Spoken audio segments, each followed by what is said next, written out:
तुम्हें लगता है कि दुश्मन को थोड़ा सा हराना काफी होता है? नहीं, क्योंकि जो दुश्मन आज कमजोर है वो कल वापस आएगा, और इस बार तुम्हें खत्म करने के लिए इतिहास गवाह है।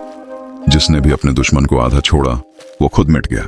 48 लॉज ऑफ पावर का रूल 15 कहता है, क्रश योर एनिमी टोटली, यानी दुश्मन को सिर्फ हराओ मत, उसे इतना खत्म करो कि वो कभी वापस खड़ा ही ना हो सके।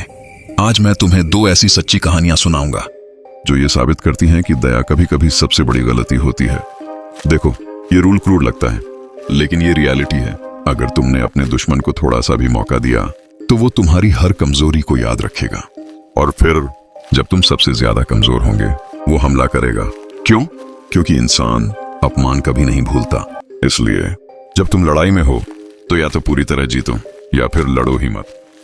ये कहानी है जूलियस सीजर की, एक महान सेनापति जिसने रोमन साम्राज्य को अपने कदमों में झुका दिया, लेकिन उसकी सबसे बड़ी ताकत उसकी सबसे बड़ी कमजोरी बन गई। सीजर दयालु था, उसने अपने दुश्मनों को बार बार माफ किया, यहां तक कि जिन लोगों ने उसके खिलाफ साजिश रची उन्हें भी उसने जिंदा छोड़ दिया।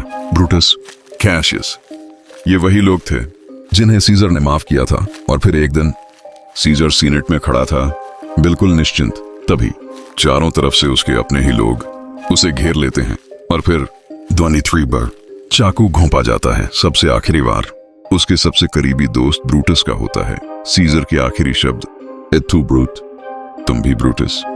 अगर सीजर ने अपने दुश्मनों को पहले ही खत्म कर दिया होता तो शायद इतिहास कुछ और होता। सीजर ने क्या गलती की?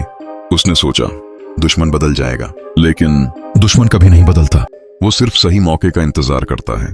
अब दूसरी कहानी नेपोलियन बोनापार्ट की, एक ऐसा राजा जिसने पूरे यूरोप को हिला दिया, लेकिन जब वो हार गया तो उसके दुश्मनों ने क्या किया?